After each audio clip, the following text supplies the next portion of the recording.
to Culture here on I-24 News. I'm Oded Grober. Thank you so much for joining me.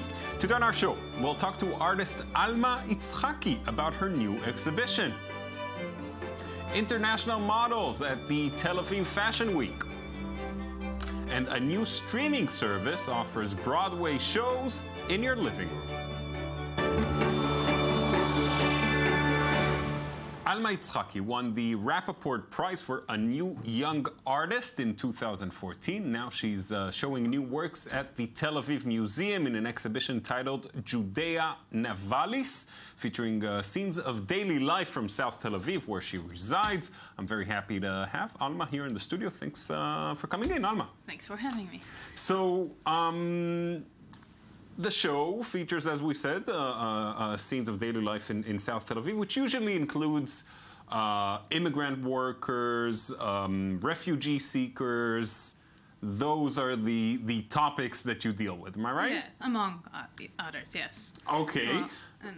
You tend to deal with things that people usually overlook.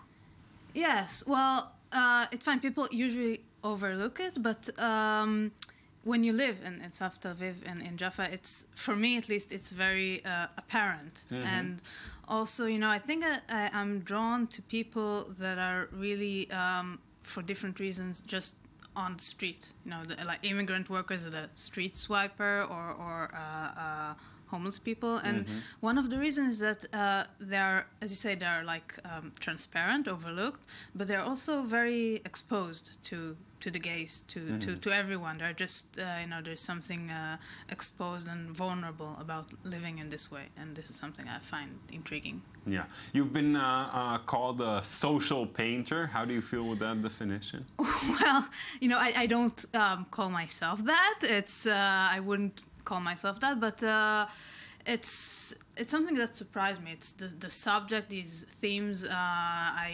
I discovered at one point that this is what I'm drawn to. This is what I paint. I just started, you know, painting what I see every day, painting the things that are around me, and most of the time the questions for me are, you know, painterly questions. I'm interested in, yeah, seriously, color, composition, but it turned out that I am, I guess. Yeah, but it's your choice. I mean, you chose to go live, first of all, in South Tel Aviv. You know, it wasn't forced on you. You could stay in your studio, paint some, I don't know, still life or something. Is this something that you always wanted to do? You always wanted to document what's around you, or you always wanted to bring some sort of, try to seek justice in a way? Okay, well, first of all, I'm a political person. I've always been politically active in many sorts of ways.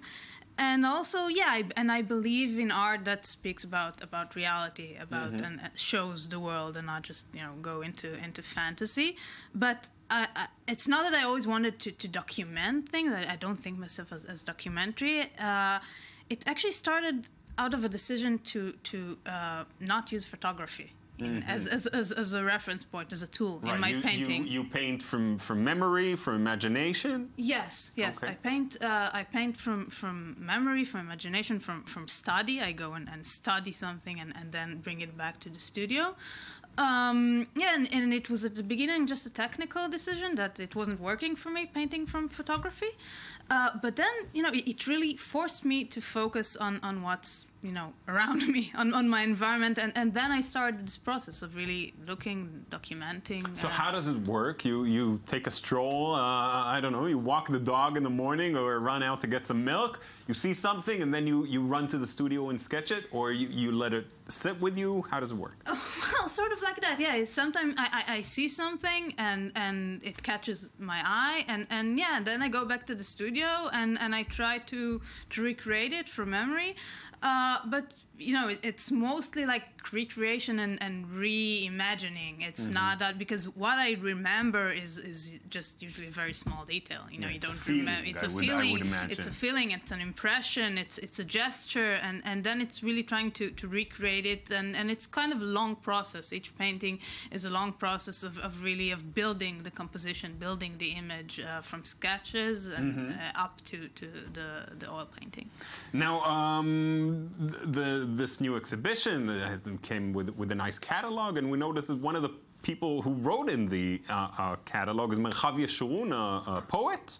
Yeah. You don't usually see a lot of poets write in catalogs. How did that come about? Well, you should see more poets use words very well, and much better than painters. No, but actually, Merchav is a friend. I knew him first as a poet. I really love his poetry. I think that there's some affinity. He also is doing sometimes very street-like poetry. A lot of interest in Tel Aviv in the streets. And yeah, but we're friends. You know, he came up to the studio several times, and we got to talking about the works. And then when I was preparing the catalog, it just seemed like a good idea.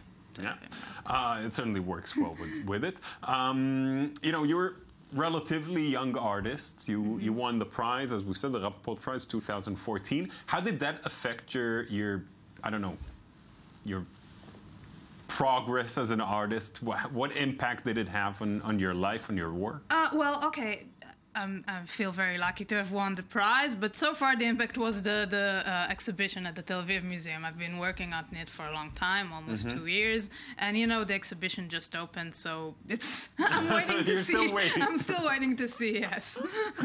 All right, I'm sure it'll have a wonderful effect. You know, if since your work is political, it seems like it is an extension of your political views. I'm curious what a time like now, such a turbulent time, not that there is ever a very calm time in Israel, but this is especially turbulent. How does that affect your work? Do you work more? Are you know... Well, okay, no, it's in time like that, I'm always torn between going to the studio and painting and just going to the street and demonstrating. or you know, or organizing. These are more options, and they don't go together. And of course, painting is like a very slow process, and you don't feel like you have much impact on what's going on. Right. But not in the here and now, but maybe. Do you look at painting as a tool for change? Well, you know, I don't know. It changes always. It's vague. I think I'm trying to show what reality and to think about what's happening, and sure, it has an impact in the sense that you can look at things and think about them anew. But of course, it's a very slow process. It's nothing like direct political impact. Yeah. All right, so the exhibition is on display till January, am I right? Yes. All right, so Alma, thanks so much for coming in, and we urge everybody to go see the exhibition. Yeah, sure. Moving on now. After New York, London, Milan, and Paris, Tel Aviv has also created its own Fashion Week, a week in which models from around the world come to walk the Israeli catwalks. Sandy Fortis went behind the scenes and followed two models with very different backgrounds. Catwalks, fashion shows, models.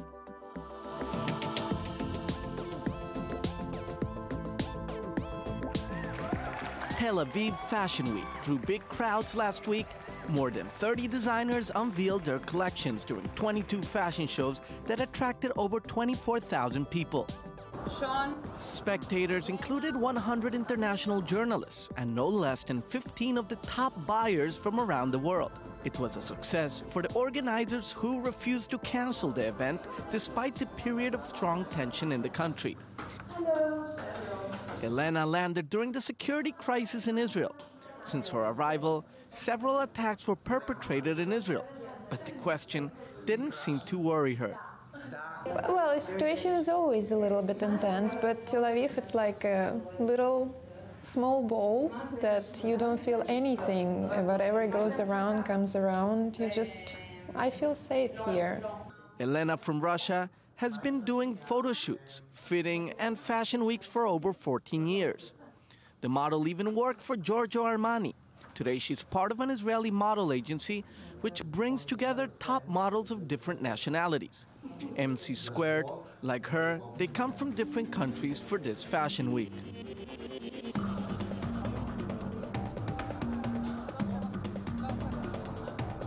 It is her third fashion week in Israel. Elena discovered the country a few years ago and fell in love. I love it here. It's actually so apart working hard, it's very relaxed. It's very live city, like 24/7 open everything and a lot of fun. I love them. I'm getting along with everybody, and I have really nice girls here, the Israeli girls, so I really like them. So we just keep on going on and supporting each other, and it's important to have a support and nice partner in crime, let's say like this. Russian, Ukrainian, and Israeli partners like Alina, who's happy that others are discovering the country with fresh eyes. It's really good that they're coming here. I think they know very little about Israel before they come. And when they do, they see that this is very different from everything they know. Alina entered the modeling world just 1 year ago. She's 23, she is Jewish and Israeli. Although when she travels in Europe, she does not always reveal her origins. I know a few designers, I won't say their names, that don't like Israel and don't like Jewish people. You know, this is not new for any of us. So for the sake of my career, I'm very proud of my country and my nationality, and it's not a thing, but sometimes it's better not, just to keep it safe.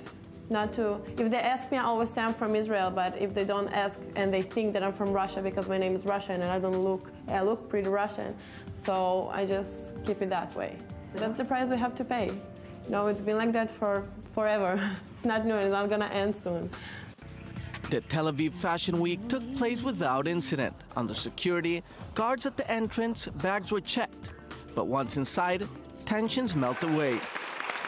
A moment of pure fashion that is thrilling, whether you're in the front row or on the catwalk. And Elena already plans for next year. Definitely yes. Definitely. I'm already booking my place and flight.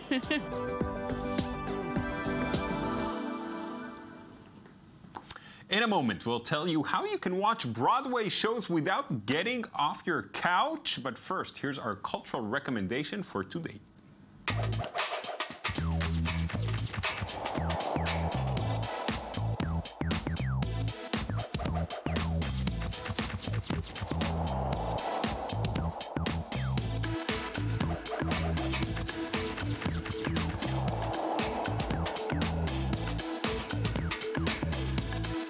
Celebrating its 15th anniversary, the most French of the Japanese has established itself in the fashion world through its chemise. Transformed in all forms and colors, the original style of Okada Ken assured it a place in this Parisian microcosm. As a retrospective of the brand, this unique parade leaves no one indifferent.